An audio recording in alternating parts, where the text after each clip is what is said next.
Hay un tipo de resistencia silenciosa que pasa desapercibida, una que se expresa con sutileza en aquellas personas que, al llegar su cumpleaños, optan conscientemente por tratarlo como un día cualquiera. Lo que parece una simple indiferencia ante la fecha de su nacimiento, en realidad encierra una complejidad emocional profundamente tejida con vivencias, decisiones y aprendizajes que han dado forma a una manera muy particular de relacionarse con las celebraciones personales. No estamos frente a una simple preferencia ni ante un rasgo aislado de personalidad. Esa actitud encierra una historia que, si se observa con atención, revela aspectos íntimos y esenciales del ser. Muchas hemos conocido a alguien así, tal vez incluso tú te reconozcas. Esa persona que, al preguntarle qué planea hacer en su cumpleaños, responde sin entusiasmo que no tiene nada previsto, que será un día más.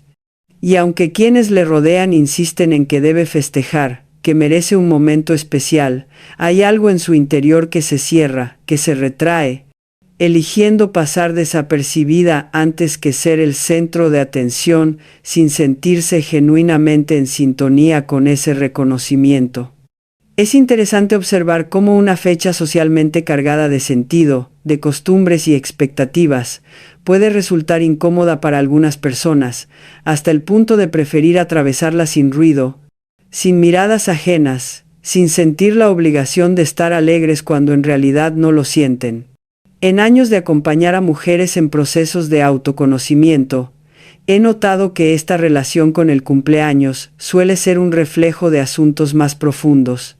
El aprecio que tenemos por nosotras mismas, la forma en que manejamos lo que esperamos de los demás, el vínculo con el paso del tiempo y especialmente la manera en que hemos aprendido a aceptar o rechazar el afecto y la atención de quienes nos rodean. Es importante comprender que no existe una única causa detrás de esa decisión de restarle importancia a una fecha tan simbólica. Cada historia responde a vivencias únicas que han modelado una forma propia de habitar el mundo. Sin embargo, con el tiempo he identificado patrones comunes que pueden ayudarnos a comprender mejor esta elección, no para etiquetar ni para juzgar, sino para ampliar la mirada y ofrecer una perspectiva más empática. Quizás te sorprenda saber que muchas personas que minimizan la importancia de su cumpleaños son, en realidad, profundamente sensibles. No es que no sientan. Es que sienten tanto que han aprendido a protegerse. No es que no valoren la vida, es que se han resguardado de ilusiones que alguna vez dolieron. Detrás de la aparente indiferencia puede haber recuerdos de celebraciones que nunca llegaron, atenciones esperadas que jamás se concretaron, o momentos tan excepcionales que ningún festejo posterior pudo igualar. Una de las raíces más comunes de esta actitud es la experiencia de desencanto temprano. Muchas de las personas que hoy prefieren el anonimato en su cumpleaños han vivido en su infancia o adolescencia desilusiones profundas. Imagina a una niña que espera con emoción su fiesta, soñando durante semanas con los invitados, los regalos, su pastel favorito. Pero al llegar el día, la realidad rompe con lo imaginado. Tal vez sus padres estaban demasiado ocupados, los amigos no pudieron asistir, o la celebración ocurrió, pero algo la empañó. Estas vivencias van dejando una marca sutil pero persistente en la forma de relacionarse con las celebraciones. La mente infantil, para protegerse, comienza a establecer una lógica: si no espero nada, no sufriré decepciones. Es un mecanismo de defensa que cobra fuerza con los años. Frente a la posibilidad de volver a sentir ese dolor de la ilusión rota, la mente decide bajar las expectativas hasta borrarlas por completo. Con el tiempo, esa estrategia se vuelve un hábito tan natural que la persona incluso olvida por qué comenzó a actuar así. La indiferencia hacia el cumpleaños ya no parece una elección consciente, sino parte de su identidad. Recuerdo el caso de Mariana, una mujer brillante y generosa, que acudió a mí por dificultades en sus relaciones amorosas, no por su cumpleaños en particular. Sin embargo, al profundizar en su historia, notamos algo revelador. Se le hacía muy difícil aceptar muestras de cariño. Cualquier gesto de cuidado, por mínimo que fuera, le resultaba incómodo. Y cada vez que se acercaba su cumpleaños, inventaba algún viaje o compromiso para alejarse físicamente de su entorno. No era que no le importara esa fecha. Todo lo contrario. La abrumaba tanto que prefería desaparecer. En nuestras sesiones, emergió una verdad más profunda. Recibir afecto por el simple hecho de existir la hacía sentir falsa, como si estuviera engañando a los demás. Había construido su identidad sobre la base del esfuerzo constante, de ganarse su lugar en el mundo a través del trabajo y los logros. Ser celebrada sin haber hecho nada para merecerlo, activaba una voz interna que cuestionaba su valor. ¿Qué he hecho para merecer esto?, se preguntaba, y ese pensamiento la paralizaba emocionalmente. Para personas como Mariana, tratar el cumpleaños como un día normal no es frialdad, sino una forma de autoprotección frente a una vulnerabilidad que sienten demasiado grande. Es una manera de mantener bajo control la imagen que proyectan, de no exponerse a emociones que no se sienten preparadas para gestionar. Existe también una dimensión del tiempo que no puede ignorarse. Algunas personas desarrollan una relación difícil con su cumpleaños porque, en el fondo, no logran hacer las paces con el paso del tiempo. La idea de envejecer les incomoda, no necesariamente por razones superficiales, sino porque encierra una carga emocional profunda. La presión cultural influye mucho en esto, sobre todo en lo que respecta a las mujeres. Vivimos en una sociedad que glorifica la juventud, que constantemente lanza mensajes sobre cómo combatir los signos del envejecimiento, como si envejecer fuera un problema. Frente a ese bombardeo, no es raro que muchas mujeres vivan cada cumpleaños como un recordatorio de lo que creen estar perdiendo: juventud, belleza, energía, oportunidades. Cada vela en el pastel puede sentirse como un símbolo de lo que ya no se recuperará, de caminos no recorridos o sueños postergados. Esto se vuelve más evidente en fechas simbólicas, como los 30, 40 o 50 años, etapas de la vida que socialmente vienen cargadas de expectativas. Si una persona siente que no ha cumplido con el guión social que le correspondía, ese cumpleaños se transforma en una evaluación silenciosa y dolorosa. No es solo miedo a envejecer, es miedo a no haber vivido como se suponía que debía hacerlo. Ana llegó a consulta poco antes de cumplir 40. Tenía una vida que desde fuera parecía envidiable: carrera exitosa, buenos amigos, salud y estabilidad. Pero al acercarse esa fecha, algo se quebró dentro de ella. Nunca se había casado ni había tenido hijos. Aunque estaba convencida de que esas decisiones eran válidas, emocionalmente sentía que había fallado. Celebrar su cumpleaños, para ella, significaba aplaudir un camino que no coincidía con el ideal tradicional. Era más fácil ignorar la fecha que enfrentarse a una mezcla de orgullo por lo vivido y tristeza por lo que no fue. Y en ese equilibrio frágil entre satisfacción y duelo, muchas personas encuentran más sencillo pasar el día sin mayor ruido, y así, evitar la celebración se convierte en una manera de no tener que mirar de frente esas emociones que conviven en silencio: la alegría de haber recorrido un camino propio y el duelo por aquello que no fue. A veces, ignorar el cumpleaños no es señal de desinterés, sino un intento de sostener una cierta calma interior, de no abrir una puerta emocional que puede resultar abrumadora. Entre esas capas de complejidad aparece también lo que podríamos llamar el eco de la pérdida. Hay fechas que quedan marcadas para siempre por una ausencia que lo transforma todo. Cuando una pérdida significativa ocurre cerca, o en el mismo día del cumpleaños, la memoria emocional se vuelve inseparable de esa fecha. Y con el paso del tiempo, ese día deja de ser sinónimo de celebración y se convierte en un recordatorio doloroso. Elena es un ejemplo muy claro de esta dinámica. Cuando tenía solo 14 años, su madre falleció el mismo día de su cumpleaños. 20 años después, seguía evitando cualquier gesto que hiciera referencia a esa fecha. Cuando alguien intentaba celebrarla, se sentía incómoda, incluso molesta. No era un rechazo voluntario ni una decisión consciente. Era que su mundo emocional no podía separar la alegría de la tristeza. Para ella, esa fecha ya no le pertenecía. Le pertenecía al dolor, al silencio, al recuerdo de lo que perdió. Y en algún nivel muy profundo, permitirse disfrutar, sonreír o aceptar un regalo, se sentía como una traición a ese duelo no resuelto, como si al estar alegre estuviera negando lo que ocurrió.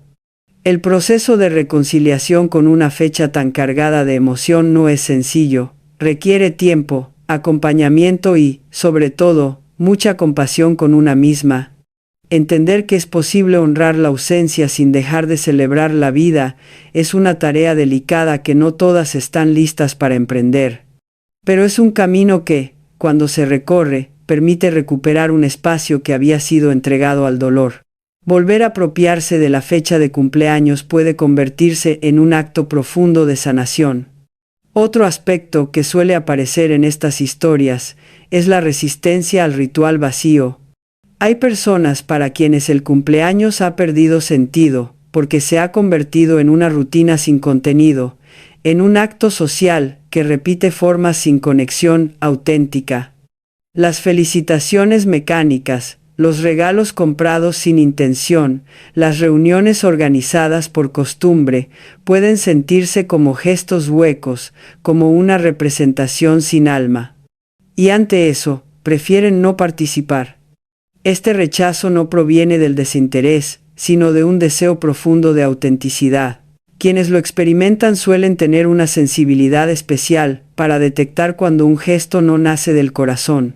No es que no valoren el afecto, sino que solo pueden recibirlo cuando sienten que viene de un lugar genuino. Gabriel, un hombre introspectivo y sensible, decidió dejar de celebrar su cumpleaños luego de una fiesta que lo dejó vacío. Rodeado de personas, se sintió más solo que nunca. Todos hablaban entre sí, distraídos con sus teléfonos, como si su presencia allí no tuviera importancia real. Él solo veía un grupo cumpliendo con una obligación social, no una verdadera intención de compartir con él. Aquella experiencia confirmó algo que ya sospechaba: el ritual había perdido su esencia, lo que debería haber sido un momento de conexión se convirtió en una escenografía. Y frente a esa falsedad emocional, prefirió el silencio. Para personas como Gabriel, negarse a celebrar no es un acto de rechazo, sino una manera de proteger la profundidad que anhelan. Prefieren no tener nada a tener algo vacío, porque en el fondo lo que buscan no es la celebración en sí, sino la verdad que debería habitarla. Y tal vez haya algo de sabiduría en esa postura. Una invitación a cuestionar la manera en que nos relacionamos con las celebraciones, a preguntarnos si estamos realmente presentes cuando decimos feliz cumpleaños, si nuestros gestos nacen de un vínculo sincero, o simplemente obedecen a una costumbre repetida sin reflexión. Quizás, sin darnos cuenta, hemos vaciado de significado esos momentos que deberían estar llenos de verdad. Y quizás las personas que prefieren no celebrar estén tratando, en el fondo, de preservar lo sagrado de un gesto auténtico. Prefieren el silencio antes que una escenografía sin alma. Sin embargo, hay una raíz todavía más profunda, una que suele pasar desapercibida, pero que atraviesa muchas de estas experiencias: la dificultad para reconocer y habitar el propio valor. Muchas personas que minimizan su cumpleaños no lo hacen solo por una historia de decepción, pérdida o rechazo, sino por una sensación persistente de no merecer ser celebradas. No se sienten incómodas únicamente por recibir atención, sino porque en su interior hay una voz que cuestiona si realmente han hecho algo digno de reconocimiento. Esta duda puede manifestarse de muchas maneras. A veces está en ese impulso de desviar un elogio.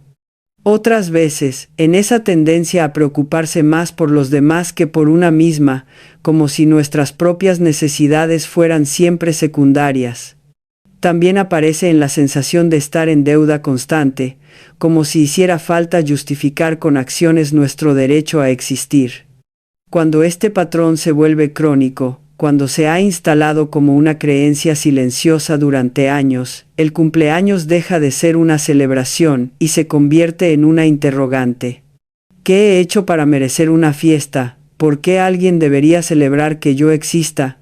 En esas preguntas se esconde una herida profunda, la desconexión con el valor intrínseco, la idea de que solo somos valiosas si damos, si rendimos, si cumplimos con expectativas. Pero no porque alguien nos lo haya dicho directamente, sino porque lo aprendimos a través de experiencias repetidas, donde el amor parecía condicional, donde la atención venía con precio, donde ser vistas o escuchadas dependía de lo que lográbamos, y no de quienes éramos. Laura, una mujer generosa y siempre dispuesta a dar, llegó a mí exhausta emocionalmente. Organizada y eficiente, era quien recordaba todos los cumpleaños, quien compraba los regalos más pensados, quien hacía sentir especial a cada persona en su entorno. Pero cuando llegaba su propio cumpleaños, no podía hacer lo mismo consigo misma, no sentía que mereciera atención. Me confesó que no había hecho nada extraordinario para justificar una celebración. Al explorar juntas esa creencia, descubrimos que su identidad estaba completamente ligada a lo que hacía por otros. Era valiosa como madre, como amiga, como profesional, pero no como Laura. No se permitía simplemente ser, y mucho menos ser celebrada sin dar algo a cambio. Esta revelación no fue rápida ni sencilla. Las raíces de esa creencia eran antiguas, profundas, pero cada paso que dio hacia reconocer que su existencia era digna de amor sin condiciones fue una forma de sanación. Comenzó a darse permiso para recibir, para dejar de explicar su presencia, para reconocer que ella, por el simple hecho de estar viva, ya era merecedora de ternura, cuidado y alegría. Y poco a poco, no solo comenzó a considerar celebrar su cumpleaños, sino que también se abrió a otras formas de validación, no desde la obligación, sino desde el deseo de conectar consigo misma, desde un lugar más verdadero. Porque al final, no se trata de la fiesta ni de los globos. Se trata de poder mirarse y decirse, estoy aquí, y eso es suficiente. Ese acto de mirarse con honestidad y afirmarse como suficiente es, en sí mismo, una celebración silenciosa pero transformadora. Porque cuando una persona comienza a cuestionar la idea de que debe ganarse su valor, también empieza a transformar la manera en que se relaciona con el mundo. El cumpleaños deja de ser un examen y se convierte, si así lo elige, en un espacio de conexión, con ella misma y con quienes la rodean. No necesariamente con una gran fiesta o un despliegue social, sino con un gesto sincero que refleje una reconciliación interna. Claro que este proceso no siempre es lineal. Hay avances, retrocesos, momentos de claridad y otros de resistencia. Pero cada pequeño paso hacia la aceptación del propio valor es también una forma de sanar esas partes que han permanecido ocultas por tanto tiempo. No se trata de forzarse a celebrar, ni de convertir el cumpleaños en una obligación emocional, sino de recuperar la libertad de elegir desde un lugar auténtico. Porque, en definitiva, no hay nada malo en querer una celebración íntima o incluso en no querer ninguna. Lo importante es que esa decisión no sea una repetición automática de una historia no revisada, sino una expresión libre de lo que hoy se siente verdadero. El problema no está en la ausencia de celebración, sino en la ausencia de conciencia. Cuando evitamos el cumpleaños porque nos resulta doloroso enfrentarnos a nuestras emociones, cuando lo ignoramos porque no nos sentimos dignas de alegría, entonces no estamos eligiendo con libertad. Estamos repitiendo un patrón de protección que, aunque comprensible, merece ser comprendido y cuestionado. La invitación no es a cambiar radicalmente, sino a mirar con curiosidad lo que hay detrás de esa actitud. A preguntarse con honestidad, ¿de dónde viene esta necesidad de pasar desapercibida? ¿Qué parte de mí se siente incómoda con ser celebrada? Estas preguntas no buscan generar culpa, sino abrir espacio al autoconocimiento. Porque cuando comenzamos a explorar nuestras respuestas, nos damos la oportunidad de conocer aspectos de nosotras mismas que tal vez nunca habíamos visto con claridad. Y al hacerlo, podemos empezar a elegir desde otro lugar, no desde la herida, sino desde la posibilidad. Tal vez descubras que quieres seguir tratando tu cumpleaños como un día común, y eso estará bien si esa decisión nace de un lugar de serenidad. O tal vez te sorprendas reconociendo un anhelo que habías ocultado, el deseo de ser vista, valorada, abrazada por quienes te quieren. Ese anhelo no tiene nada de superficial. No habla de ego ni de necesidad de aprobación, sino de algo mucho más humano, el deseo de pertenecer, de ser reconocida en nuestra existencia. No por lo que hacemos, sino por lo que somos. Y cuando nos permitimos habitar ese deseo sin juicio, podemos empezar a sanar muchas de las heridas que nos alejaron de nosotras mismas. Porque la verdadera celebración no está en los adornos ni en las sorpresas, sino en la mirada con la que nos recibimos. Una mirada que dice, estás viva, estás aquí. Y eso ya es motivo suficiente para honrar tu existencia. La forma en que cada una viva su cumpleaños puede ser tan única como su historia. No hay una forma correcta. Hay una que es coherente con lo que se siente, con lo que se ha vivido, con lo que hoy se necesita. Pero para llegar a esa coherencia, hace falta detenerse, escuchar, comprender, no para cambiar a la fuerza, sino para elegir con más libertad. Y es en ese espacio de elección consciente donde comienza el verdadero cambio, porque lo que importa no es si hay fiesta o no, sino desde dónde decidimos.